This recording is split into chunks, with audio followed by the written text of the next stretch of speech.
প্রথম যে বিষয়টা আমি আপনাদের দৃষ্টি আকর্ষণ করতে চাই যে আল্লাহ রাব্বুল আলামিন আপনাদেরকে এই সমাজের বোঝা হিসেবে সৃষ্টি করেন নাই। আল্লাহ রাব্বুল আলামিন আপনাদেরকে এই সমাজের বোঝা হিসেবে সৃষ্টি করেননি, বরং আল্লাহ রাব্বুল আলামিন আপনাদেরকে এই উম্মতের একটা গর্বিত অংশীদার হিসেবে সৃষ্টি করেছেন। আদম আলাইহিস সালাম যখন জান্নাতে ছিলেন তখনও তার কাছে হৃদয়ের মধ্যে কিছুটা শূন্যতা অনুভব হয়েছে, যেটা আল্লাহ রাব্বুল আলামিন হাওয়া আলাইহিস সালামকে দিয়ে পূর্ণ করেছেন এবং তার বুকের পাঁজরের হাত থেকেই তার স্ত্রীকে আল্লাহ পাক সৃষ্টি করেছেন। এবং উভয়ের প্রতি আল্লাহ পাকের নির্দেশ কিন্তু সমান ছিল। এমন না যে আদম আলাইহিস সালামকে বলা হয়েছে এই গাছের কাছেও যেও না, হাওয়া আলাইহিস সালামকে বলা হয় নাই, ব্যাপারটা কিন্তু এমন নয়, বরং উভয়ের প্রতি সমান আদেশ ছিল। ওয়ালা তাকরাবা হাদিহিশ শাজারা, তাকরাবা শব্দটা দ্বিবচন, তোমরা দুজনের কেউই এই গাছের কাছে যাবে না। অর্থাৎ আল্লাহ পাকের যে আদেশগুলো আসমানি কিতাবের মাধ্যমে আমাদের কাছে এসেছে এগুলো নারী এবং পুরুষের জন্য সমান। ক্ষেত্র বিশেষে কিছু কিছু সূরতে আমলের, চলাফেরার, উসুলের কিছু পার্থক্য আছে, কিন্তু আমভাবে প্রত্যেকটা নসিহত এবং আদেশ কিন্তু নারী পুরুষ সবার জন্য সমান। আমরা যদি চাই যে বাংলাদেশের মাটিতে দিন প্রতিষ্ঠা করতে, তাহলে শুধুমাত্র পুরুষদের ভূমিকা যথেষ্ট না, কোশ্চিনকালেও যথেষ্ট না, কারণ প্রত্যেকটা পুরুষই কোনো না কোনো মায়ের সন্তান, কোনো স্ত্রীর স্বামী, কোনো বোনের ভাই অথবা কোনো মেয়ের বাবা। তাহলে যদি শুধু পুরুষবাচক শব্দে আমরা সমাজ সংস্কার করতে যাই আমরা ব্যর্থ হব। দুঃখের সাথে বলতে হচ্ছে এটা, কিছু কিছু ক্ষেত্রে আমাদের আত্মসমালোচনার দরকার আছে। আমরা পুরুষদের মধ্যে যে পরিমাণ মেহনত করছি এবং করার পরিকল্পনা করছি তার 50% আমরা মেয়েদেরকে নিয়ে ফিকির করছি না। যে কোনো দিনই বোন যদি হেদায়েতপ্রাপ্ত হন আল্লাহর পক্ষ থেকে, তারপরে সে যে পড়াশোনা করবে, এই পড়াশোনা করার মতো উপযুক্ত প্রতিষ্ঠানও আমরা তাদেরকে দিতে পারি না। নিরাপত্তা, পর্দা এবং সহজলভ্যতা, যে সহজেই সে জ্ঞান শিখবে নিরাপত্তার সাথে, পর্দার সাথে, বাসার কাছাকাছি মাহরামদেরকে সাথে নিয়ে, এমন পরিবেশ কিন্তু হাজারে একটা মেয়েও পাচ্ছে বলে আমার মনে হয় না। তো এই অবস্থা চলতে থাকলে আমরা ইসমাইল আলাইহিস সালামদেরকে জন্ম দিতে পারবো না। যদি প্রত্যেকটা পরিবারের কর্তা ইব্রাহিম না হন এবং মায়েরা হাজরা আলাইহিস সালাম এবং সারা আলাইহিস সালামের মতো না হন, তাহলে তো ইসমাইলি প্রজন্ম আমরা জন্ম দিতে পারবো না। সেক্ষেত্রে আমরা আল্লাহ পাকের জমিনে দিন প্রতিষ্ঠা করতে পারবো না। পৃথিবীতে আমাদের কাজটা কি আসলে বলে? এই পৃথিবীতে আমাদের কাজটা কি? এক নম্বর হচ্ছে আল্লাহ পাককে চিনতে শেখা, আল্লাহ পাকের সামনে আত্মসমর্পণ করা, তার নবীর সুন্নতগুলো মেনে চলা, হালাল খাওয়া, একটা আদর্শ পরিবার গঠন করা, সন্তানদেরকে মানুষ করা, দিনের দাওয়াতের কাজ করা এবং দিনটাকে আল্লাহর জমিনে প্রতিষ্ঠার চেষ্টা করা। এছাড়া কি আমাদের কোনো কাজ আছে পৃথিবীতে? বাকি যে কাজগুলো সেগুলো আনুষঙ্গিক এবং সেগুলো ইবাদত হিসেবে গণ্য হবে যদি আল্লাহর জন্য হয় এবং রাসূলের তরিকায় হয়। যেমন কেউ যদি ঘুমায়, ঘুমানোর কাজটাও তো ইবাদত যদি সেটা রাসূলের তরিকা মোতাবেক হয়। সিম্পল। খাওয়া দাওয়া করা আমরা আমাদের চাহিদায় খাই, কিন্তু এটাও ইবাদত হিসেবে গণ্য হবে যদি খাওয়ার সুন্নাতটা আমরা ঠিক মতো আদায় করতে পারি। তাহলে প্রতিটা কাজই সুন্নাহ এবং ইবাদত হবে যদি আমরা সেটা তরিকা ঠিক রাখি। মূল কাজগুলো কি? মূল কাজগুলো হচ্ছে যে, আবার বলতেছি, মূল কাজগুলো হচ্ছে এক, এই পৃথিবীতে আল্লাহকে চেনা, আল্লাহকে চিনতে শেখা। দুই, আল্লাহ রাব্বুল আলামিনের সামনে শর্তহীন আত্মসমর্পণ, শর্ত সাপেক্ষে না, একদম নিঃশর্ত আত্মসমর্পণ। তিন, আল্লাহ পাকের সমস্ত হুকুম আহকামগুলো মেনে চলা। চার, রাসূলুল্লাহ সাল্লাল্লাহু আলাইহি ওয়াসাল্লামের আদর্শ প্রত্যেকটা কাজে বাস্তবায়ন করা, সুন্নতের উপর থাকা। পাঁচ, হালাল খাওয়া। ছয়, আদর্শ পরিবার গড়ে তোলা। সাত, সন্তান প্রতিপালন। আট, সৎ কাজে আদেশ। নয়, অসৎ কাজে নিষেধ। 10, আল্লাহ পাকের এই জমিনের মধ্যে দিনটাকে প্রতিষ্ঠার চেষ্টা করা, যার যা সামর্থ্য আছে তাই দিয়ে। কেউ জান দিয়ে করবে, কেউ মাল দিয়ে করবে, কেউ কথা দিয়ে করবে, কেউ লিখনি দিয়ে করবে, কেউ প্রয়োজনে আল্লাহর পথে জিহাদ করবে, কেউ প্রয়োজনে শহীদ হবে, যার যেটা স্রোত সে সেভাবে করবে। এছাড়া কি দুনিয়াতে আমাদের কোনো কাজ আছে? এই কাজগুলোর মধ্যে, এই কাজগুলোকে যদি আমরা বাস্তবায়ন করতে পারি তাহলে দুনিয়াতেও সফল হবো ইনশাআল্লাহ, পরকালেও জান্নাতে যাবো ইনশাআল্লাহ। এই তো, এই কাজগুলো যদি আমরা বাস্তবায়ন করতে পারি দুনিয়াতেও সফল হবো ইনশাআল্লাহ এবং পরকালেও জান্নাতে যাবো ইনশাআল্লাহ। তো এক্ষেত্রে এই গন্তব্য হাসিল করার জন্য যে কাজটা সবার আগে দরকার, এতক্ষণ যেগুলো বললাম, এই গন্তব্যটা হাসিল করার জন্য সবার আগে যে কাজটা দরকার সেটা হচ্ছে সেটা হচ্ছে শরিয়াতের একটা ন্যূনতম জ্ঞান অর্জন করা। শরিয়াতের ন্যূনতম একটা জ্ঞান অর্জন করা। শরিয়াতের ন্যূনতম জ্ঞান বলতে আমি কি মিন করছি, কি বোঝাচ্ছি? আমি বোঝাচ্ছি কমপক্ষে আপনাকে বিশুদ্ধ করে কোরআন তেলাওয়াত করা শিখতে হবে, 1 নাম্বার। এর সাথে আপনাকে আরবি ভাষা কিছুটা হলেও শিখতে হবে যাতে আপনি কোরআনটা বুঝতে পারেন। 3 নাম্বার হচ্ছে হাদিস শাস্ত্র পড়ার যোগ্যতা আপনাকে অর্জন করতে হবে, মানে হাদিস পড়াশোনা করতে হবে। 4 নাম্বার, নবী সাল্লাল্লাহু আলাইহি ওয়াসাল্লামের পবিত্র সিরাত অর্থাৎ জীবনী, এটা আপনাকে পড়তে হবে। মনে থাকবে তো? লিখে নেন। 5 নাম্বার হচ্ছে, 1 নাম্বার কি বলেছিলাম? বিশুদ্ধ কোরআন তিলাওয়াত। তারপরে বলেছি আরবি ভাষা শিক্ষা করা। তারপরে বলেছি হাদিস পাঠ। তারপরে বলেছি সিরাত পাঠ। 5 নাম্বার হচ্ছে আকীদা বিশুদ্ধ করা, আকীদা বিশুদ্ধ করা। আকীদার অনেক কিতাব আছে, আকীদার আর অনেক দার্সও আছে, এটা নিয়ে আমরা পরে আলোচনা করব ইনশাআল্লাহ। 6 নম্বর হচ্ছে আপনার ইসলামের ইতিহাস পড়াশোনা করতে হবে, ইসলামের ইতিহাসটা পড়াশোনা করতে হবে। 7 নম্বর হচ্ছে ইসলামিক অর্থনীতি পড়াশোনা করতে হবে, ইসলামী অর্থনীতির জ্ঞান রাখতে হবে। 8 নম্বর ইসলামিক পারিবারিক জীবন ব্যবস্থার জ্ঞান অর্জন করতে হবে, ইসলামিক পারিবারিক জীবন ব্যবস্থার জ্ঞান অর্জন করতে হবে। 9 নম্বর সন্তান প্রতিপালন কিভাবে করতে হয়, ইসলামিক প্যারেন্টিং এর জ্ঞান অর্জন করতে হবে। 10 নম্বর হচ্ছে যে ফিকহের জ্ঞান অর্জন করা। ফিকহ মানে হচ্ছে তুলনামূলক যে মাসলা মাসাইলগুলো না জানলে আমরা আমল করতে পারবো না, এই মাসলা মাসাইলগুলো জেনে নেওয়া, যেটাকে আমরা বলি যে ফরজে আইনের জ্ঞান, ফরজে আইনের জ্ঞান। তাহলে এখানেও 10টা পয়েন্ট বের হয়ে আসলো, তাই না? তাহলে আমার সাথে রিপিট করেন। প্রথমে বলেছি ইলম অর্জনের ক্ষেত্রে আপনাকে কোরআনের আগে কোরআন দিয়ে শুরু করতে হবে। মানে কোরআন যিনি তেলাওয়াত করতে পারেন না তিনি হতভাগা। মুসলিম পরিবারে জন্মগ্রহণ করেও যিনি কোরআন তেলাওয়াত করতে পারেন না, আমি মনে করি না এই পৃথিবীতে তার চেয়ে হতভাগা কেউ আছে, আমি মনে করি না। মানে কোরআনের সাথেই সম্পর্ক নাই, মানে আল্লাহর কিতাবই সে তেলাওয়াত করতে পারে না, তো সে এই পৃথিবীর সম্পদ নয় বরং বোঝা। আল্লাহ পাক আমাদের সবাইকে আল্লাহর কিতাব শেখার তৌফিক দান করেন। এক নম্বর এখান থেকে শুরু হবে পড়াশোনা। আগে একটা আদনান ভাই বই নিয়ে নিলাম, আগে একটা অমুক স্কলারের বই নিয়ে নিলাম, আগে একটা তমুক স্কলারের বই নিয়ে নিলাম, এভাবে পড়াশোনা শুরু করতে হয় না। পড়াশোনা শুরুতেই হবে আপনার কোরআন থেকে, সব বন্ধ, আগে কোরআন তেলাওয়াত থেকে শুরু করতে। তারপরে আপনি আরবি ভাষায় আসবেন, হাদিস পড়বেন, সিরাত পড়বেন, ইতিহাস পড়বেন, অর্থনীতি পড়বেন, আস্তে আস্তে পড়বেন। এভাবে ফিকহের জ্ঞান, আকীদার জ্ঞান, সন্তান প্রতিপালন, ইসলামিক এই জীবন ব্যবস্থা বা পারিবারিক জীবন ব্যবস্থার জ্ঞানগুলো অর্জন করা। তো ইনশাআল্লাহ আমরা এই জ্ঞানগুলো অর্জনের চেষ্টা করবো ইনশাআল্লাহ। এখন কঠিন প্রশ্ন হচ্ছে, এখন আমি তো বললাম একটা তাত্ত্বিক কথা বললাম, এখন আপনিও জানেন আমিও জানি এটা আপনি এখন কিভাবে করবেন, কিভাবে করবেন, সম্ভব কিনা আপনার পক্ষে? কারণ এখানে অনেকেই বেশিরভাগই হয়তো বা জেনারেল ব্যাকগ্রাউন্ডের মানুষ, যারা অনার্সে পড়েছেন, মাস্টার্স পড়েছেন বা এখন ফ্যামিলি লাইফে আছেন, কেউ কখনোই মাদ্রাসার দুয়ারেও যেতে পারেন নাই। এখন যদি আপনি এগুলো শুরু করতে চান তাহলে আপনার সামনে অপশন কি আসলে? আপনি কি আবার শুরু থেকে মাদ্রাসা ভর্তি হতে পারবেন? উত্তর হচ্ছে না। তাহলে সেকেন্ড অপশন হচ্ছে মাদ্রাসা ভিত্তিক যদি শর্ট কোর্স চালু করা হয়, সেই শর্ট কোর্সগুলো আপনাকে করতে হবে, এছাড়া তো কোনো অপশন নাই। 3 নম্বর আরো প্রশ্ন আসবে, এটা কি আপনি অফলাইনে সব জায়গায় মুভ করে করতে পারবেন? উত্তর হচ্ছে না। যদি আপনার অফলাইনে আপনার সামনে কোনো সুযোগ থাকে তাহলে তো ভালো, যে আপনার বাসার পাশে একটা মাদ্রাসা আছে বা আপনার এলাকাতে একটা সুন্দর মাদ্রাসা আছে, এটা থাকলে তো আলহামদুলিল্লাহ এবং ভালো, আমরা চাই সেটাই হোক, কিন্তু সবার ক্ষেত্রে এটা পসিবল হয়ে ওঠে না। এই কারণে অনলাইনের কোর্সগুলোর দিকেও একটু ফোকাস করতে পারেন, ঘরে বসে পর্দার সাথে আপনি কোর্সগুলো করতে পারেন। 4 নম্বর পয়েন্ট হচ্ছে এই কোর্সগুলো করলে আবার সব শেখা যায় না, কারণ অনলাইনের কোর্সগুলো তো আপেক্ষিক, এগুলো সব সামনাসামনি বসে তো পড়ানো হয় না, এই কারণে ইফেক্টটা আসে না। এই সামনে বসে লেকচার দিচ্ছে, এটার যে ইম্প্যাক্ট, এটা অনলাইন লেকচার শোয়ার ইম্প্যাক্ট আছে না কখনোই। এই জন্য আমরা সবসময় বলি যে ওস্তাদদের সামনে গিয়ে দার্স নেওয়া আর কি। এই সুযোগটা তো সবাই সবই পাচ্ছেন না, এই জন্য আমরা আপনাদের প্রতি আহ্বান করবো এবং আমরাও উদ্যোগ নেওয়ার চেষ্টা করবো, যাতে প্রত্যেকটা বিভাগীয় শহরে অ্যাটলিস্ট প্রত্যেকটা বিভাগীয় শহরে মেয়েদের জন্য একটা স্বনামধন্য একটা আদর্শ দিনী মার্কাজ প্রতিষ্ঠা করা যায়, যেখানে অফলাইনে আমাদের দিনী বোনরা এসে সপ্তাহে 2 দিন 3 দিন শিখবেন। এতে ইনশাল্লাহ 1 বছর অনলাইনে পড়ার চাইতে বেশি ফায়দা হবে। কিন্তু এই কাজটা আমার একার পক্ষে করা সম্ভব না, ওনার একার পক্ষে করা সম্ভব না। উনি বললাম এটা নিয়ে আবার ঝগড়া করতে পারে, আমাদের ওস্তাজার একার পক্ষে করা সম্ভব না, আমাদের প্রিয় ওস্তাজার একার পক্ষে করা সম্ভব না, ঠিক আছে? তো এটা আবার আমাদের সবাইকেই হাত লাগাতে হবে। আমার কাছে এত অর্থ সম্পদ নাই, আমার কাছে কোনো জায়গা জমিও নাই, থাকলে আমরা আল্লাহর রাস্তায় ফিসাবিল্লাহ দিয়ে দিতাম। যাদের কাছে আছে তারা এগিয়ে আসেন, প্রতিষ্ঠান গড়ে তোলেন, প্রত্যেকটা এলাকায় একটা করে মেয়েদের মার্কাজ গড়ে তোলেন, টিচারদেরকে আমরা ট্রেন করে দিব ইনশাল্লাহ, সিলেবাস আমরা দিয়ে দেবো ইনশাল্লাহ, মুআল্লিমা আমরা পাঠাবো ইনশাল্লাহ। একটা এলাকার বোনদেরকে যেন বাইরে যেতে না হয়, সেই এলাকার মধ্যেই তারা 100 জন 50 জন বসে বসে দিন শিখবে। সম্ভব না এটা করা? অনেক আগেই সম্ভব ছিল এবং জরুরিও ছিল, কিন্তু আমরা অন্যদিকে বেশি ফোকাস করছি, মেয়েদেরকে সত্যি এখানে আমরা অবহেলার মধ্যে রেখেছি। এখন আমার মেয়ে হয়েছে বলে আমি খুব কনসিয়াস যে আমি এখন মেয়ে নিয়ে কি করবো, আমার মেয়েকে আমি কিভাবে বড় করবো। এখন তো আমি মেয়েকে পড়তে অন্য কোথাও পাঠাবো না, কারণ সিকিউরিটি কনসার্ন। আমি আমার মেয়েকে কোথাও মেসে থাকতে দিব না, সিকিউরিটি কনসার্ন, এবং আমাদের গায়রতের খেলাফ, ব্যক্তিত্বের খেলাফ। তাহলে আমার মেয়েকে পড়াশোনা করানোর জন্য আমাকেই প্রতিষ্ঠান করে দিতে হবে, এবং এমন প্রতিষ্ঠান যেখানে আমার মেয়ে দুনিয়াবি জ্ঞানও পাবে, পরকালের জ্ঞানও পাবে। এটা তো অ্যাভেলেবল না, তো অ্যাভেলেবল হবে কখন? যখন সবাই হাত লাগাবো। দেখেন আমি একটা হাদিস মনে করাই আপনাদেরকে, এটা বলতে চাচ্ছিলাম না কিন্তু বলছি। নবী সাল্লাল্লাহু আলাইহি ওয়াসাল্লাম একদিন ঈদের খুতবা দিচ্ছিলেন, এবং ওই খুতবাতে তিনি বলেছিলেন যে, হে মুসলিম নারীগণ, আমি জাহান্নামে দেখে এসেছি যে তোমাদের সংখ্যা বেশি। মুসলিম নারীগণের সংখ্যা বেশি এটাও হাদিসের সঠিক ফাহাম না, মানে পুরো এই উম্মতের মধ্যে নারীদের একটা বড় অংশ জাহান্নামে যাবে এই উম্মতের মধ্যে। তো তোমরা বেশি বেশি সদকা করো, একটা খেজুরের টুকরা দান করে হলেও জাহান্নাম থেকে বাঁচো। তো এটা বলার পরে বেলাল রাদিয়াল্লাহু আনহু একদিক থেকে আরেক দিক হাঁটছিলেন, সাথে একটা কাপড় ছিল। নারীরা তাদের কেউ গলার হার, কানের দুল, হাতের মানে চুড়ি, এগুলো সোনা সব খুলে খুলে দান করছিলেন। মেয়েদেরকে সদাকার মধ্য দিয়ে জাহান্নাম থেকে বাঁচতে হবে, সদকা করার মধ্য দিয়ে মেয়েদেরকে জাহান্নাম থেকে বাঁচতে হবে।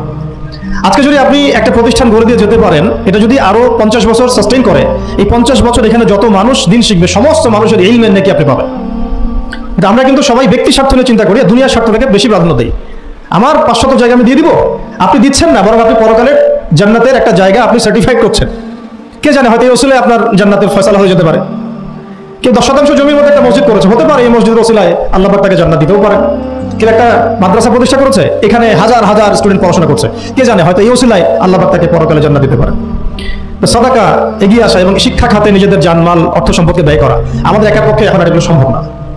হ্যাঁ, যদি আমার কাছে রাষ্ট্রীয় কোনো ক্ষমতা থাকতো বা শিক্ষা বিভাগের কোনো ক্ষমতা থাকতো, তাহলে প্রত্যেকটা মসজিদ ভিত্তিক আমরা মেয়েদের আলাদা শিক্ষার ব্যবস্থা করতাম। মসজিদ ভিত্তিক, প্রতিষ্ঠানের প্রয়োজনই নাই, মসজিদের মধ্যে একটা আলাদা কর্নার করে ফেলা যায়, মেয়েদের জন্য স্বতন্ত্র, এখানে কোনো পুরুষের এন্ট্রেন্সই থাকবে না, মেয়ে শিক্ষিকা, মেয়ে ভলান্টিয়ার সবই মেয়ে, এবং ওস্তাদদেরকে দিয়ে এখানে ফরজে আইন থেকে শুরু করে তাদেরকে একটা মওলানা পর্যন্ত পড়ানো সম্ভব। উদ্যোগ নেওয়া হয় নাই বিগত 30 বছর 40 বছর।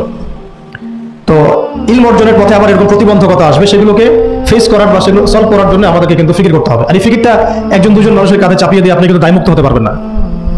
যেমন আজকে সেমিনার এখানে করেছি, আপনারা চাইলে কিন্তু এই ধরনের সেমিনার আপনাদের এলাকাতেও করতে পারেন, সেখানে গেস্ট হিসেবে তাদেরকে ডাকতে পারেন।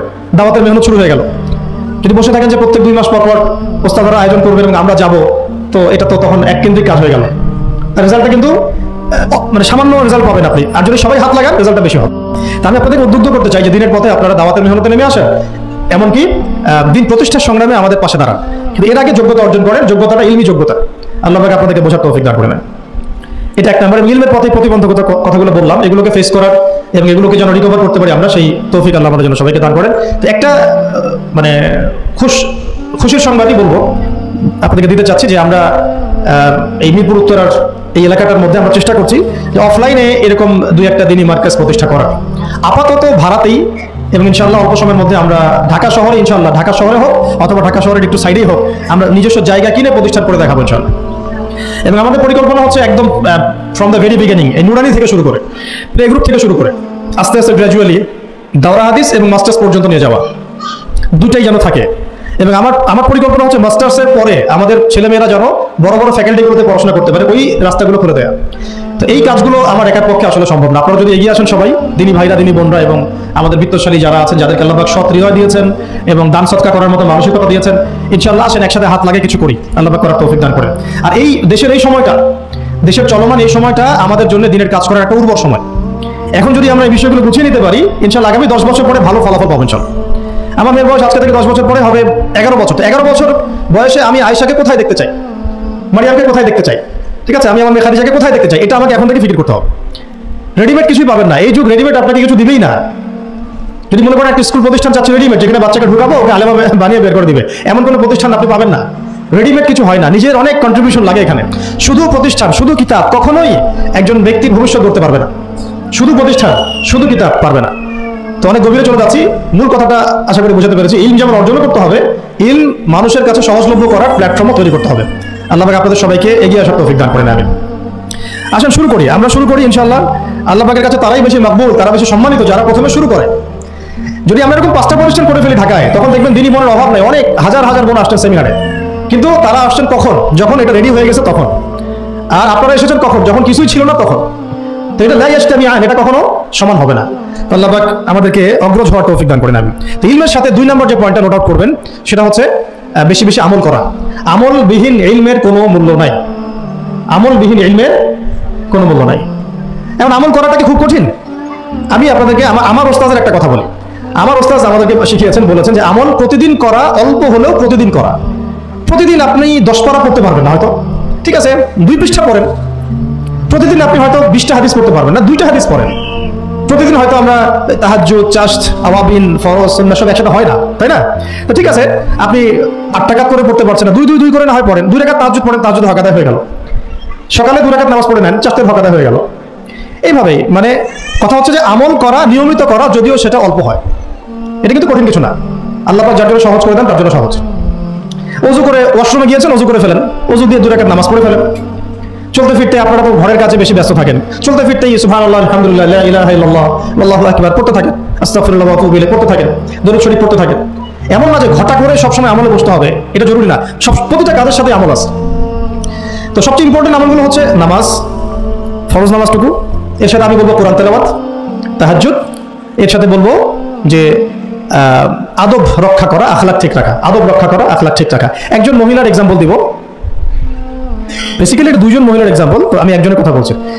একজন সাহাবী এসে নবী সাল্লাল্লাহু আলাইহি ওয়াসাল্লামকে বলেছিলেন যে আমাদের বাসার পাশে একজন মহিলা আছে, প্রচুর ইবাদত করে, কোনো নামাজ মিস নাই, কোনো নফল রোজা মিস নাই, খুবই পরেজগার, খুবই মুত্তাকি, খুবই খুবই উঁচু লেভেলের মুত্তাকি একজন মহিলা বলে মনে হয় আমাদের কাছে, কিন্তু তিনি তার প্রতিবেশীর সাথে ঝগড়া করেন, তিনি তার প্রতিবেশীর সাথে ঝগড়া করেন এবং বাজে ল্যাঙ্গুয়েজ ইউজ করেন। নবী সাল্লাল্লাহু আলাইহি ওয়াসাল্লাম বলেছেন যে তিনি জাহান্নামী, নাউযুবিল্লাহ। আরেকজন মহিলা সম্পর্কে বক্তব্য এসেছিল, আরেকজন সাহাবী বলেছেন যে আমাদের বাসার পাশে একজন মহিলা আছে, তেমন কোনো নামাজ, খুব বেশি ইবাদত করেন না, কিন্তু তার আখলাক চরিত্র খুব নরম কোমল। নবী সাল্লাল্লাহু আলাইহি ওয়াসাল্লাম বলেছেন তিনি জান্নাতি। তাহলে আমরা এই হাদিসটা থেকে বুঝতে পারছি যে আমলের মূলনীতিটা আসলে কি। আমল মানে এই না যে একেবারে সবসময় আমাকে নামাজ রোজা হজ জায়গাতেই ফোকাস করতে হবে, আমার আদাব ও মুআশারাতটাও অনেক বড় ব্যাপার, চলাফেরা ওঠা বসা, আমাদের ডিলিংসগুলো। তো এখানে আমি একটু বলবো আপনাদেরকে, কারণ এই যুগটা তো অনলাইনের যুগ, মিডিয়া দ্বারা প্রভাবিত হওয়ার যুগ, বিভিন্ন সিরিয়ালস আমাদের মাথায় এখনো বসে আছে, দেখেছি জীবনে আমরা অনেক সময় কেউ না কেউ, তো এগুলো আমার মাথায় কিন্তু ইম্প্যাক্ট ফেলে, এগুলো আমাদের মাথায় ইম্প্যাক্ট ফেলেছে, সমাজ ব্যবস্থা আমাদের মাথায় ইম্প্যাক্ট ফেলেছে, যে পরিবেশে আমরা পড়াশোনা করেছি ওই পরিবেশটা আমার উপর ইম্প্যাক্ট ফেলেছে, সব মিলে আমাদের মাথাটা এখন পুরো দূষিত, আমাদের মাথাটা কিন্তু পুরাই দূষিত, কলবটা আরো দূষিত। তো এইখানে যে বিষয়গুলো ফোকাস করা দরকার, যে পিতা মাতার সাথে একদম কোমল হয়ে যান, ছেড়ে দেন, নিজের অধিকারে না আসলেও ছেড়ে দেন, পিতা মাতার সাথে কোমল হয়ে যান। পিতা এবং মাতা আপনার জান্নাত জাহান্নামের মাধ্যম। যদি স্বামী থেকে থাকে, স্বামীর প্রতি নরম হয়ে যান, তাকে ছাড় দেওয়া শিখেন। সবচেয়ে বড় কথা, তাকে মহব্বত করা তো অবশ্যই জরুরি, মহব্বতের চাইতেও বেশি জরুরি স্বামীকে বিশ্বাস করা এবং তাকে সম্মান করা, এমন কোনো কথা এবং কাজ না করা যেটা স্বামীর গায়রত বা ব্যক্তিত্ব আঘাত করে। আমি পয়েন্টটা হয়তো বোঝাতে সক্ষম হয়েছি। ভালোবাসা অনেক গুরুত্বপূর্ণ বিষয়, ঠিক আছে, কিন্তু ভালোবাসা শুধুমাত্র একমাত্র গুরুত্বপূর্ণ বিষয় নয়, আরো গুরুত্বপূর্ণ বিষয় হচ্ছে বিশ্বাস, সম্মান এবং আনুগত্য। বিশ্বাস, সম্মান এবং আনুগত্য। এখন বলতে পারেন যে আমার স্বামী আমাকে অন্যায় কাজে আদেশ করলে কি আমি আনুগত্য করবো? কখনোই না। যখন স্বামী আপনাকে কোরআন সুন্নাহর দিকে আপনাকে ধাবিত করবেন, তখন আপনি তার আনুগত্য করতে বাধ্য, এবং এটা আপনার জান্নাতে যাওয়ার মাধ্যম বটে। এই হাদিসটা খুব ভালো করে মনে রাখতে হবে যে এই পৃথিবীতে কেউই আল্লাহ পাকের পরে সিজদা পাওয়ার যোগ্য না, এমনকি নবীদেরকে আল্লাহ পাক সিজদা করতে বলেন নাই, কিন্তু সেই নবী আমাদেরকে কিন্তু বলেছিলেন যে যদি আল্লাহ পরে কাউকে আমি সিজদা করতে বলতাম, তাহলে আমি স্বামীদেরকে সিজদা করতে বলতাম। এটাকে তসলিমা নাসরিন স্টাইলে বুঝলে হবে না। ওরা এটাকে এইভাবে নিবে যে ইসলাম মেয়েদেরকে দাসত্বের শৃঙ্খলা আবদ্ধ করতে চাচ্ছে, হ্যাঁ, আত্মস্বাধীনতা দিবে না ইত্যাদি। আমরা দেখবো পরকালে আমি জান্নাতে যেতে পারছি কিনা। আল্লাহ পাকের হুকুমের চাইতে আমার কাছে কোনো যুক্তি বড় নয়, আল্লাহ পাকের হুকুমের চাইতে আমার কাছে কোনো যুক্তি, বিজ্ঞান, প্রযুক্তি এগুলো বড় মানদণ্ড নয়। শুধুমাত্র স্বামীর আনুগত্য, বিশ্বাস, সম্মানের বদৌলতে দেখা যায় যে পুরোটা জীবন এই বেচারা আপনার জন্য ঢেলে দিবেন স্যার। আর এই জায়গায় যদি দেখা যায় ঘাটতি থাকে, তখন কোনো কোনো ক্ষেত্রে ভালোবাসা যথেষ্ট হয়ে ওঠে না। এবং আপনারা জানেন এই শহরে ডিভোর্সের সংখ্যা দিন দিন বাড়ছে। কেন? এইগুলো মেজর কারণ আছে। হ্যাঁ, আমি বলছি না যে সব ছেলেই একেবারে পারফেক্ট, কখনোই না। ছেলেরাও যেমন সাহাবী না, মেয়েরাও সেরকম মহিলা সাহাবী না। কিন্তু সবর, আনুগত্য, নরম কোমলতার কোনো বিকল্প নাই। উভয় পক্ষের জন্যই নসিহতগুলো আর কি, স্বামীর জন্য এবং স্ত্রীর জন্য। আরেকটা বিষয় হচ্ছে যে স্বামীর পরিবার নিয়ে খোটা না দেওয়া, স্বামীর যে বাবা মা ভাই বোন এই ব্যাপারগুলো নিয়ে খোটা দেওয়া না দেওয়া বা খোঁচাখুচি না করা, এবং তার যে অবদান আপনার প্রতি এটাকে অস্বীকার না করা, কুফরি না করা। একটা হাদিসের মধ্যে নবী সাল্লাল্লাহু আলাইহি ওয়াসাল্লাম কিন্তু বলেছেন যে বেশিরভাগ নারীর জাহান্নামে যাওয়ার কারণ কি? সাহাবীরা জিজ্ঞাসা করেছিলেন, তিনি বলেছেন তারা কুফরি করে। কি কুফরি করে? তারা কি আল্লাহর সাথে কুফরি করে? নবীজি বলেছেন না, বরং তারা সারা জীবন স্বামীর যে দিয়ে যাওয়া যে স্যাক্রিফাইস বা অধিকার, এটাকে হঠাৎ করে অস্বীকার করে বসে, হঠাৎ করে একদিন অস্বীকার করে বসে। এটার কারণে দেখা যায় আল্লাহ পাক নারাজ হয়ে যায়। আল্লাহ রাব্বুল আলামিন তো একজন ব্যভিচারী নারীকেও জান্নাত দিয়েছেন মাত্র কুকুরকে পানি পান করানোর কারণে। আবার একজন নারীকে বিড়াল বেঁধে রেখে কষ্ট দেওয়ার কারণে জাহান্নামে দিয়েছে। তো জবান এমনই একটা কঠিন জিনিস, যেটাকে নিয়ন্ত্রণে না রাখলে আমাদের জন্য ক্ষতি হবে। আল্লাহ পাক আমাকে আপনাদের সবাইকে জবান হেফাজতে রাখার তৌফিক দান করেন। আর কিছু বিষয় হচ্ছে, কিছু শাসন সমাজে থাকে, মানে পরিবারের মধ্যে থাকে। এই শাসনগুলো কখনোই মেয়েদেরকে বিপথে নিয়ে যাওয়ার জন্য নয়, বরং যে আপনাকে মহব্বত করবে সেই আপনাকে শাসন করবে। যে আপনাকে মহব্বত করে সেই কিন্তু আপনাকে শাসন করবে। যার আপনার ব্যাপারে কোনো কেয়ার নাই সে কিন্তু আপনাকে শাসন করতে আসবে না। আপনি কোথায় যান তার তো কোনো যায় আসবে না। আর যে আপনাকে চাইবে, জোর করে টেনে নিয়ে আসতে চাইবে জান্নাতের পথে, সে কিন্তু আপনার উপর মাঝে মাঝে শাসন করতে পারে। ওই অধিকারটুকু দিতে হবে। আর আমাদের মেয়েদেরকে ওই মেজাজেও তৈরি করতে হবে। তো পারিবারিক বিষয়গুলোর ক্ষেত্রে আসছিলাম, এটা একটু পরে আবার আসতেছি ইনশাআল্লাহ, যে ইলমের সাথে আমলটা খুব জরুরি। এবং আমলের ক্ষেত্রে শুধু নামাজ, রোজা, হজ, যাকাত এটাকে আমি মিন করছি না। মিন করছি যে আমার বাবার সাথে সম্পর্ক, মায়ের সাথে সম্পর্ক, আত্মীয়দের সহগ আদায় করছি কিনা, প্রতিবেশীর সাথে রিলেশন ঠিক আছে কিনা, এবং স্পেশালি পরিবারের স্বামীর সাথে আমার এই বিষয়গুলো ঠিক আছে কিনা। তো এগুলো যদি ঠিক থাকে, অল্প আমল যথেষ্ট হয়ে যাবে ইনশাআল্লাহ তাআলা। আল্লাহ পাক আমাদেরকে তৌফিক দান করেন, আমিন। 3 নম্বর আমি পয়েন্ট নোট করছিলাম মেয়েদের জন্য, যে আমি আমার মেয়েকে নসিহত করতাম যে বেশি বেশি দান সদকা করতে, বেশি বেশি দান সদকা করতে। মেয়েদের জন্য স্পেশালি সাদাকাটা বেশি করা উচিত। ছেলেরা তো সাদাকা করে, কম বেশি কিন্তু করে, যেহেতু তারা বাইরে থাকে। তো আপনারা সাদাকা করার জন্য যদি স্বামীর অর্থ আপনাদের কাছে নেন, এটা দোষের কিছু না, হচ্ছে এটা বলে নেওয়া, তাদের কাছ থেকে অর্থ নিয়ে সাদাকার একটা অংশ রাখা। দেখেন আবু বকর রাদিয়াল্লাহু আনহুর নাম তো সবাই শুনেছেন। তিনি যখন খলিফা হয়েছিলেন তখন তার স্ত্রী কিছু কিছু করে সম্পদ জমিয়ে রাখতেন, খাবার জমিয়ে রাখতেন। পরে একদিন ভালো একটা খাবার রান্না করে খাইয়েছেন ওই জমিয়ে রাখা খাবার থেকে। এখান থেকে একটা বিষয় বুঝতে পারলাম, সম্পদ সেভ করা শিখতে হবে। একদম আমার ইনকাম আছে বলে যে একদম পুরো 1 লাখ টাকা ঢেলে দিতে হবে মাসে, জরুরি না। 10,000 টাকা করে সেভ করার চেষ্টা করেন, হয়তো এই 10,000 টাকা একটা পরিবারের ভরণ পোষণের জন্য যথেষ্ট হয়ে যাবে। ওই সেভ করা টাকাটা যদি আমি কালকে দান করে দিই আল্লাহর রাস্তায় অন্য কোনো মানুষকে, তার 1 মাসে খরচ হয়ে যাবে, বিশাল একটা উপকার হবে। আমরা কিন্তু কিছু টাকা পাইলেই কসমেটিক্স, নতুন জুয়েলারি, ঠিক আছে, নতুন কি আসলো বাজারে, নতুন কসমেটিক্স আর কি, তো এইগুলোর দিকে বেশি ফোকাস করি। তো এখান থেকে টাকা একটু জমিয়ে আমরা যদি আল্লাহর পথে ব্যয় করার চিন্তা করি, পরিবারে বরকত আসবে। এই জন্য সম্পদকে মূল্যায়ন করা, রিজিক আল্লাহ পাক দিয়েছেন বলেই সব যে ঢেলে দিতে হবে, এটা ভালো না, কাজটা ঠিক না। আল্লাহ পাক আজকে আপনাকে হয়তো 1 কোটি টাকা দিয়েছেন, কালকে আল্লাহ না করুক 1000 টাকার জন্য মানুষের কাছে হাত পাততে বাধ্য করতে পারেন আল্লাহ পাক। এমনও কিন্তু দিন আসতে পারে, দিন সবসময় সমান থাকে না। আজকে আপনার কাছে 1 কোটি টাকা আছে, কিছু মনে হচ্ছে না, কালকে কে জানে আল্লাহ না করুক যে 1000 টাকা কারোর কাছে চাইতে হচ্ছে, 1000 টাকার জন্য ঠেকে গেছেন, হতে পারে না। তো রিজিককে মানুষ তাজিম না করলে রিজিক দূরে চলে যায়। দুটো বিষয় খেয়াল রাখবেন, দুটো বিষয়। এক হচ্ছে মাঝে মাঝে মনের মধ্যে কিছু আমল করার ইচ্ছা আসে না, মনে হলো যে আচ্ছা একটু 10টা আয়াত পড়ি, মনে হয় মাঝে মাঝে মনে হয় না। ওই সময় এই যে মনের মধ্যে যে এই ইরাদাটা জাগ্রত হওয়া, এটাকে আমরা বলি ওয়ারিদ। অন্য ভাষায় আপনি বলতে পারেন মেহমান। কি বলতে পারেন? এটা আল্লাহর পক্ষ থেকে আপনার কলবের মধ্যে মেহমান হিসেবে এসেছে। এখন আপনি যদি আমলটা করেন, সেই মেহমান বারবার আপনার কলবে আসবে। যদি আপনি ওই সময় আমলটা না করেন, মেহমান চলে যাবে, মেহমান অসম্মানিত হলে পরে আর আসবে না। একইভাবে রিজিক আল্লাহ পাক দিয়েছেন, এর তাজিম যদি করতে পারেন রিজিক বেশি আসবে। রিজিকের তাজিম সম্মান করতে না পারলে রিজিক আসবে না, বেশি কমে যাবে। উসমান রাদিয়াল্লাহু আনহু সবচেয়ে ধনী ছিলেন না? কেন জানেন? কেন? এটা কি জানেন কেন ধনী ছিলেন? একে তো তিনি প্রচুর দান সদকা করতেন, এটা তো আপনারা জানেনই। আরেকটা জিনিস অনেকে জানে না, তিনি উটের পিঠে বসেছিলেন, কিছু একটা খাচ্ছিলেন, এই 2-1টা দানা পড়ে গেছে নিচে, উটের পিঠ থেকে নেমেছেন, নেমে সেই দানা উঠিয়েছেন, পরিষ্কার করেছেন, ধুয়েছেন, আবার খেয়েছেন। তার এই 2-4টা দানার কোনো কিন্তু মানে পরোয়া না করলেও চলে, তার প্রচুর অর্থ সম্পদ আছে। এত অর্থ সম্পদ যে তাবুক যুদ্ধের দিন 30,000 সেনাবাহিনীর দায়িত্ব নিয়েছেন, 30,000 সেনাবাহিনীর দায়িত্ব নিয়েছেন। সেনাবাহিনী যাবে, থাকবে, খাবে, তাবু টাঙাবে, সব দায়িত্ব তার। 30,000 সেনাবাহিনীর দায়িত্ব নেওয়া কি চারটাখানি কথা? তো এই সাহাবী এই কয়েকটা খাবারের দানা উঠিয়ে খেলেন। নবী সাল্লাল্লাহু আলাইহি ওয়াসাল্লাম বলেছিলেন যে তোমাকে আল্লাহ পাক রিজিক বাড়িয়ে দিবেন না কেন?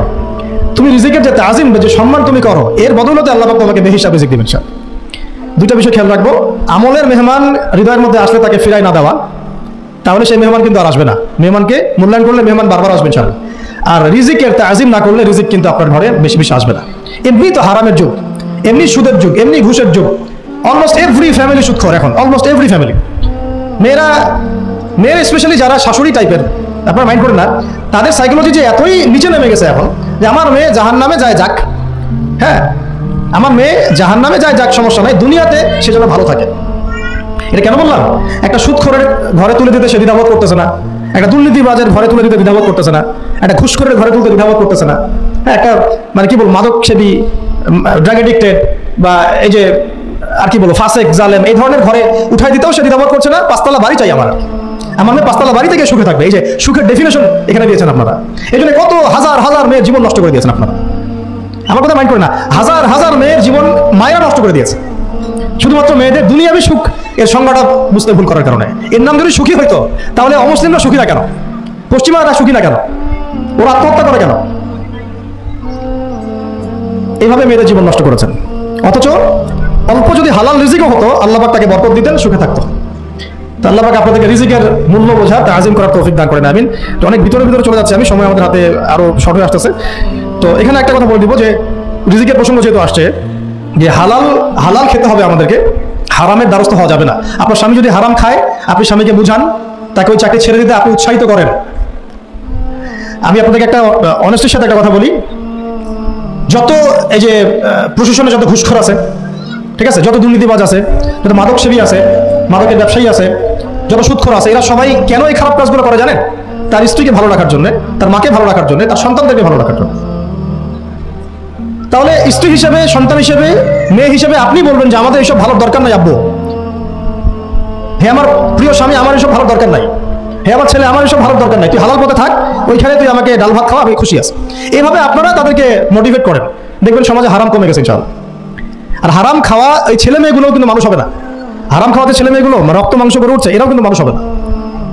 আল্লাহ পাক আমাদেরকে হালাল খাওয়ার তৌফিক দান করেন, এবং হালালের জন্য আপনাদের ভূমিকা অনেক বেশি। আমরা উত্তরবঙ্গ সহ দেশের বিভিন্ন জায়গায় সফর করে যেটা দেখেছি, যত সুদী এনজিও আছে না, এনজিওগুলোর মধ্যে মহিলাদের নামই বেশি, জানেন? মহিলাদের নাম বেশি সুদী এনজিওতে। তো এই দাওয়াতগুলো আমরা মা বোনদেরকে দিতে চাই যে কোন অবস্থাতে যেন হারাম রিজিকের দিকে আপনারা না ধাবিত হন, এবং রিজিকে তাজিম করেন, পরিবারের মধ্যে হৃদ্যতা ভালোবাসা বজায় রাখেন, একে অপরকে বিশ্বাস, সম্মান এবং শ্রদ্ধা করেন। ইনশাআল্লাহ তাআলা আপনাদের পরিবারও সুখী হবে, রিজিকও সুন্দর হবে এবং রিজিকে বরকত হবে ইনশাআল্লাহ। এরপরে আমি আর একটা পয়েন্ট নোট করেছি, বলে শেষ করে দিচ্ছি যে এটা স্পেশালি আমি আমাদের ওইসব দিনই বোনদেরকে বলতে চাচ্ছি যে বোনেরা এখনো বিয়ে শাদী করেন নাই। সেটা হচ্ছে যে বিয়ে করার আগেই দিনের বেসিক লেখাপড়া শেষ করেন। এত পাগল হওয়ার দরকার নেই। চরিত্র হেফাজত হচ্ছে না, রোজা রাখেন, ঠিক আছে? দিনই পড়াশোনা আগে শেষ না করে বিয়ে করতে যায় না। বহু আলেমা যারা মাদ্রাসা লাইনের ছাত্রী ছিল, দিনই পড়াশোনা শেষ না করে বিয়ে পিড়িতে বসার কারণে কেরিয়ার ধ্বংস হয়ে গেছে। বিয়ে পরে করেন, আগে তুলনামূলক পড়াশোনাটাকে শেষ করে নেন। তুলনামূলক পড়াশোনা শেষ করতে 18 থেকে 20 বছর বেশি লাগে না। যদি আপনি শুরু থেকে শুরু করেন, একদম 18 থেকে 20 বছর হতে হতে আপনার পড়াশোনা মোটামুটি শেষ হয়ে যাবে। আর যে সাবজেক্টগুলো বললাম আমি, ওইগুলোই বেসিক পড়াশোনা। এখন এটা হয়তো সবার ভাগ্যে নসিব নাও হতে পারে, সেক্ষেত্রে বিকল্প অপশন আমরা যাবো, কিন্তু আগে মূলনীতি হচ্ছে একটা লেভেল পর্যন্ত পড়াশোনা করার পরেই বিয়ে করেন। কারণ বিয়ের পরে আপনার যত রেসপন্সিবিলিটি আসবে, এটা তখন পড়াশোনা মেনটেন করা এতটাও সহজ না, প্রায় অসম্ভবের পর্যায়ে পড়ে যায়। আর দু একটা বাচ্চা কাচ্চা হয়ে গেলে তো তখন আর কোনো কথাই নাই। তাহলে আপনারা কি আমাদেরকে আয়েশা রাদিয়াল্লাহু আনহার মতো একটা প্রজন্ম দিতে পারবেন না? যদি এটা আপনাদের উদ্দেশ্য হয়, সেক্ষেত্রে কি পড়াশোনা শুরু থেকে করা উচিত না? এখন এই সুযোগটা আমাদের সব বন্ধুদের সামনে হয়তো থাকে না, এই জন্য আমরা বললাম যে বিকল্প অপশনগুলোতে আপনারা দিন শেখার চেষ্টা করেন। আর এরপরে যখন বিয়ে করবেন, পড়াশোনা মোটামুটি শেষ হয়েছে, বিয়ে করবেন, এখন 18-20 বছর বয়স হয়ে গেছে, এখন আল্লাহর ওয়াস্তে দুনিয়াবি বিষয়কে সর্বোচ্চ অগ্রাধিকার দিয়েন না, আজীবন পস্তাবেন, এবং একবার পস্তানো শুরু করলেই পস্তানো আজীবনও শেষ হবে। তখন মেইল করে মেসেজ করে কোনো লাভ হবে না, কারণ আপনি বিয়ের আগে দিনকে প্রাধান্য দেন নাই, বরং দুনিয়াকে প্রাধান্য দিয়েছিলেন। যখন আপনি সবসময় পরকালকে, আল্লাহকে, তার রাসূলকে প্রাধান্য দিবেন, দিনকে প্রাধান্য দিবেন, দুনিয়া আল্লাহই গুছিয়ে দিবেন। আর যখন আপনি দুনিয়াকে সর্বোচ্চ অগ্রাধিকার দিবেন, দিন আপনার কাছ থেকে দূরে সরে যাবে। দিনের একটা গায়রত আছে, একটা ব্যক্তিত্ব, দিনের একটা স্বতন্ত্র গায়রত আছে, সে সবার কাছে ধরা দেয় না। যেটাকে মূল্যায়ন করে তার কাছেই দিন আসে, যেটাকে মূল্যায়ন করে না তার কাছে দিন আসে না। দিনদার ছেলেকে প্রাধান্য না দিয়ে বিয়ে করতে যায় না, জীবনটা ধ্বংস হয়ে যাবে। হ্যাঁ, আমি বলছি না দিনদার ছেলে মাদ্রাসাতেই থাকে না, জেনারেল লাইনেও থাকতে পারে, ডক্টরও হতে পারে, ইঞ্জিনিয়ারও হতে পারে, কিন্তু এটা বাহ্যিকভাবে এটাকে জাস্টিফাই করাটাও ডিফিকাল্ট। কিছু ক্রাইটেরিয়া দেখে আপনি একটু আন্দাজ করতে পারেন, পুরোপুরি হয়তো কখনোই বুঝতে পারবেন না। সেটা হচ্ছে দিনের প্রতি তার ফিকির কেমন, দিন নিয়ে তার কাজ কেমন, তার লাইফস্টাইল কেমন, তার পরিবার কেমন, কোন পরিবেশে সে বড় হয়ে উঠেছে, তার একাডেমিক্যাল সার্টিফিকেট কেমন, তারপরে তার দাওয়াতের মেহনতে অ্যাক্টিভিটিস আছে কিনা, বা ব্যবসা হালাল কিনা, বা চাকরির হালাল কিনা, নামাজ ঠিক আছে কিনা, তার মধ্যে সুন্নাহ আছে কিনা, এগুলো কিছু বাহ্যিক সাইন যেগুলো দেখে আমরা একটা আইডিয়া নিতে পারি। তারপরে বলবো যে এখানে 100% আপনি এনশিওর হতে পারবেন না, ওইটা আল্লাহ পাকের হাতে। ওইটাও যদি এনশিওর করতে চান তাহলে কি করতে হবে? তাহলে নিজেকে দিনদার হতে হবে। আমি নিজে যদি ভালো দিনদার হই, তাহলে ইনশাআল্লাহ আল্লাহ পাক আমাকে দিনদার স্ত্রী দিবেন। নিজে দিনদার না, তাহলে রেডিমেড দিনদার ছেলে আসবে? কখনোই আসবে না। দোয়া করতে হবে, রব্বানা হাব লানা মিন আজওয়াজিনা ওয়া যুররিয়াতিনা কুররাতা আয়ুন ওয়াজআলনা লিল মুত্তাকিনা ইমামা। দোয়া করতে হবে যে রব্বি হাবলি মিনাস সালিহিন, রব্বি হাবলি মিন লাদুনকা যুররিয়াতান তাইয়্যিবা ইন্নাকা সামিউদ দুআ। এই বিষয়গুলো দিকে খেয়াল রাখবেন। আর শরীয়তের মেজাজ মাথায় রাখা, শরীয়তের মেজাজের কথাটা আজকে এই জন্য বলছি যে আমরা আমাদের দেশে যে প্রবলেমটা দেখি, ইসলামের পূর্ণাঙ্গ বিষয়গুলো মানুষ মাথায় রাখতে চায় না। ইসলামে যেমন নামাজ, রোজা, হজ, যাকাত আছে, ইসলামে কিন্তু দাওয়াত, তাবলীগ, জিহাদও আছে, তাই না? ইসলামে কিন্তু শরিয়া আইনও আছে, হুদুদ, কিসাস আছে, ইত্যাদি আছে। আমাদের সমাজে দেখেন নামাজ শব্দ পরিচিত, কিন্তু কিসাস শব্দ পরিচিত না। কিসাস মানে কয়জন জানেন? কিসাস শব্দ অর্থ কি? অনেকেই জানে না, কিন্তু কিসাস একটা কোরআনের একটা ফান্ডামেন্টাল বিধান, যে কেউ যদি আপনার চুরি করে হাত কেটে ফেলতে হয়, কেউ যদি ব্যভিচার করে বেত্রাঘাত করতে হয়, বিবাহিত হলে রজম করতে হয়, কেউ যদি মুরতাদ হয় তারও মৃত্যুদণ্ড শাস্তি আছে, কেউ সাতেমে রাসূলকে গালি দিয়েছে তারও মৃত্যুদণ্ড আছে। এরকম অনেক বিধান আছে, হুদুদ এবং কিসাস আছে। হত্যার বদলে হত্যা, চোখের বদলে চোখ, জানের বদলে জান। আমাদের সমাজে এগুলো পরিচিত না। নামাজ পরিচিত, কিন্তু তাসবিহ তাহলিল পরিচিত, ঠিক আছে? এরকমই সমাজেও বহু বিবাহ এটা অপরিচিত। হ্যাঁ, আপনি একটা বিয়ে করে বাইরে 4টা 5টা 6টা মেয়ের সাথে খারাপ সম্পর্ক করলে সমাজ এটাকে প্রমোট করে, এটাকে কাছে আসার গল্প নাম দেয় আর কি। কিন্তু একটা মেয়ের পুরো জীবনের রেসপন্সিবিলিটি আপনি নেবেন হালালভাবে, তখন সমাজ আপনাকে বাঁকা চোখে দেখবেন, বিতর্কিত করবে। তো আমরা এখনো ওই ইসলামের ওই মেজাজে যাইতে পারি নাই। আমার মেয়েকে বড় করার সময় এটা তার মাথায় ছোট থেকে দেওয়া উচিত যে হ্যাঁ, ইসলামে কিন্তু বহু বিবাহের ব্যাপারও আছে, ওকে ওইভাবেই ওই মেজাজেই বড় করা উচিত। এখানে আরেকটা প্রশ্ন আসতে পারে যে এটা তো ঐচ্ছিক, অবশ্যই ঐচ্ছিক, কেউ চাইলে করতে পারে, কেউ চাইলে নাও করতে পারে, সবার উপর এটা ফরজ না, কখনোই না। এবং এটাকে আমরা বড় স্কেলে এটাই সুন্নত এটাও বলতে পারবো না। ওইটা একটা নির্দিষ্ট প্রেক্ষাপটে অ্যাপ্লাই করার বিষয় ছিল। যেমন উহুদের যুদ্ধ হয়ে গেছে, অনেক মেয়ে এতিম হয়ে গেছে, এখন এই মেয়েগুলো দায়িত্ব কে দিবে? বহু বিবাহের ব্যাপারটাতে আসলো তখন সূরা নিসার আয়াত যে তোমরা এখন পছন্দ হলে মাসনা সুলাসা রুবা করতে পারো। এটা কাউকে ফরজ করা হয় নাই, কার উপরে ফরজ করা হয় নাই, যার সামর্থ্য আছে তোমরা করতে পারো। খালাস, ওই মেয়েগুলো দায়িত্ব নিয়ে নেওয়া হলো রাষ্ট্রীয়ভাবে, এবং তারা সম্ভ্রম পেলো, সম্মান পেলো, গার্ডিয়ানশিপ পেলো, তাদের সমস্ত অধিকার ফিরে পেলো। এটা ইসলামের একটা বিধান আছে। একেবারে এটাকে বাদ দিয়ে এটাকে অস্বীকার করা, কুফরি করলে কিন্তু কোরআনের সাথে আপনার কুফরি হয়ে যাবে। আপনার নিজস্ব রুচিবোধ থাকতে পারে যে আমি এটাকে পছন্দ করি না, সেটা আপনার ডিসিশন, এটা কোনো সমস্যা কিছু নাই। এমনকি ইসলাম আপনাদেরকে বলেছে যে মেয়ের অনুমতি ছাড়া তাকে বিয়েও দেওয়া যাবে না। সবার নিজস্ব জায়গা থাকতে পারে, কিন্তু ইসলামের প্রত্যেকটা বিধানকে মাথায় রাখা, যেটা ইসলামের একটা অংশ। না হলে আমরা অনেক সামাজিক সমস্যার সমাধান দিতে পারবো না। বাংলাদেশে এখন 6 লক্ষ মেয়ে আছে যারা এতিম, অবিবাহিতা, বিধবা, আরো বেশি। আমরা রাষ্ট্রীয়ভাবে তাদের কোনো ব্যবস্থা করতে পারবো না, সম্ভব না। তো এইখানে মেয়েদেরকে, যেহেতু মেয়েদের মধ্যে আমি কথাগুলো বলছি, এই জন্য আমি এই কথাটা টাচ করলাম যে ইসলামের পূর্ণাঙ্গ বিষয়গুলো আমাদের মাথার মধ্যে রাখা, যে আমাদের যেন এমন কোনো বিষয়কে অস্বীকার করে না বসে যেটা আবার আমাকে ইমান থেকে বের করে দিবে। আমার নিজের আমল না হতে পারে, আমি নিজে সেটা পছন্দ না করতে পারি, বা আমার মতামত থাকতে পারে, সেটা আলাদা ইস্যুস, কিন্তু ইসলামের বিধানগুলোকে আমরা কোনোভাবে যেন ডিনাই করতে না যাই, এটা আমাদের মাথায় রাখতে হবে।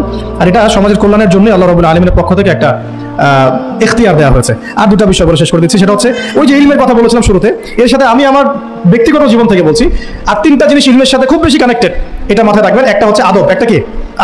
আদব রক্ষা করতে না পারলে ইলম অর্জন করতে পারবেন না। তাই আদব রক্ষা করার জন্য আমাদেরকে ওই জেনারেল লাইনে পড়াশোনার মেজাজটা ত্যাগ করে আসতে হবে। আমরা ওইখানে যে মেজাজে পড়াশোনা করি, ওই মেজাজটা আমাদেরকে একটু কর্পোরেট হতে শেখায়। মানে আমি বেতন দিয়েছি 500 টাকা, আমি 500 টাকা ক্লাস পাইলাম না কেন, তাই না? মেজাজটা এরকম আর কি। অথচ এখানে ওস্তাদের দোয়া নেওয়ার জন্য আমাদেরকে সিরিয়ালে দাঁড়িয়ে থাকতে হবে। এটা হচ্ছে এই প্ল্যাটফর্ম, এটা হচ্ছে অন্য জায়গা। এখানে একজন নবী হয়েও মুসা আলাইহিস সালাম যুগের পর যুগ হাঁটছেন এমন একজন ব্যক্তির সাক্ষাতের জন্য যিনি তার চেয়ে বেশি জ্ঞানী, তার নাম খিদর আলাইহিস সালাম। যিনি তাকে সাথে নিতে চাচ্ছেন না, তিনি বলছেন যে ইন্নাকা লান তাসতাতিআ মা'ইয়া সাবরা, তুমি তো আমার সাথে ধৈর্য ধরতে পারবে না। কিন্তু মুসা আলাইহিস সালাম তারপরে চললেন, বারবার প্রশ্ন করলেন, কিন্তু শেষ পর্যন্ত সম্পর্ক কিন্তু নষ্ট হয়ে গেল। মনে আছে কি হাদিস সূরা কাহফের কথা বলছে। তো এটা হচ্ছে এই ইলমের জায়গাটা এমন একটা ইলমের জায়গা যেখানে আদব রক্ষা না করলে ইলম পাওয়া যাবে না। আরেকটা বিষয় হচ্ছে তাসকিয়া, ইলম অর্জন করে ওস্তাদের কাছ থেকে দোয়া নেওয়া এবং আত্মশুদ্ধি অর্জন করা, মনের মধ্যে কোনো হিংসা না রাখা। আমাদের সবার এখন মনের মধ্যে যে হিংসা দিয়ে ভর্তি, হিংসাগুলোকে ছেড়ে দেন, মন বড় করে ফেলেন, আল্লাহর জন্য ছেড়ে দেন, হিংসা ত্যাগ করেন, গীবত করা বন্ধ করে দেন, অপবাদ দেয়া তো একেবারেই নিষেধ, পরশ্রী কাতরতা ছেড়ে দেন, মনটাকে একদম খালেস করে রাখেন। একজন সাহাবী সম্পর্কে নবীজি বলছেন, এই যে এখন যে সাহাবী ঢুকবে মসজিদে ও জান্নাতি, সবাই আগ্রহ নিয়ে বসে আছে, কে এসে ঢুকলেন জান্নাতি, পরের দিনও সেম কথা, এখন যে ঢুকবে সে জান্নাতি, সেম সাহাবী ঢুকলেন, পরের দিনও সেম কথা, এখন যে ঢুকবে সে জান্নাতি, সেম সাহাবী ঢুকলেন। এবার একজন সাহাবী কৌশল করে তার বাসায় গেলেন, দেখি তো কি আমল করে সে। দেখলেন তো রাতের বেলা তাহাজ্জুদও উঠতেছে না, এসে নামাজ পড়ে ঘুমাই গেছে, ফজরের নামাজে উঠলো। 3 দিন থাকলেন, 3 দিন সেম। তখন তিনি বললেন, আচ্ছা ভাই, তোমার ব্যাপারে নবীজি এরকম মন্তব্য করেছেন, তোমাকে তো এমন করে খাস আমল করতে দেখলাম না। তো তিনি বলছেন, আচ্ছা একটা বিষয় হতে পারে, আমি অত বেশি আমল হয়তো করি না, কিন্তু আমি যখন ঘুমাতে যাই আমি সবাইকে মাফ করে দিয়ে ঘুমাই, মন ফ্রেশ, মনটা থেকে সব বের করে দাও, এটা তাসকিয়া, এটা ইলমের সাথে সম্পৃক্ত। আল্লাহ পাক আমাদের সবাইকে এই বিষয়গুলো বোঝার তৌফিক দান করেন, আমিন। আর এরপর আমি বলবো যে সন্তান প্রতিপালনে যত্নশীল হন, কারণ এরপরে তো আমাদের অ্যাসেট তারাই। এবং মেয়েদেরকে আমি বলবো যে আপনারা বেশি বেশি সন্তান নেবেন। কে শিখাইছে একটা বাচ্চা নিতে হবে, 2টা বাচ্চা নিতে হবে? এগুলো বোগাস কথাবার্তা পশ্চিমারা শিখাইছে। আর নবী সাল্লাল্লাহু আলাইহি ওয়াসাল্লাম কি বলেছেন? আমি সেই নারীদেরকে নিয়ে গর্ব করব যেই নারীরা বেশি বেশি সন্তান জন্ম দিতে পারে। আমি আমার উম্মতের সংখ্যা নিয়ে গর্ব করব। হ্যাঁ, সবার ফিজিক্যাল কন্ডিশন এক না হতে পারে, কিন্তু এই মানসিকতাটা ত্যাগ করতে হবে যে আমার একটাই, 2টি সন্তানের বেশি নয়, একটি হলে আরো ভালো হয়। এসব পশ্চিমা তন্ত্রমন্ত্র বন্ধ করতে হবে। আসসালামু আলাইকুম। ভিডিওটা যদি ভালো লাগে তাহলে ভিডিওতে একটা লাইক, কমেন্ট, শেয়ার এবং নতুন দর্শক থাকলে অবশ্যই চ্যানেলটা সাবস্ক্রাইব করবেন। ধন্যবাদ।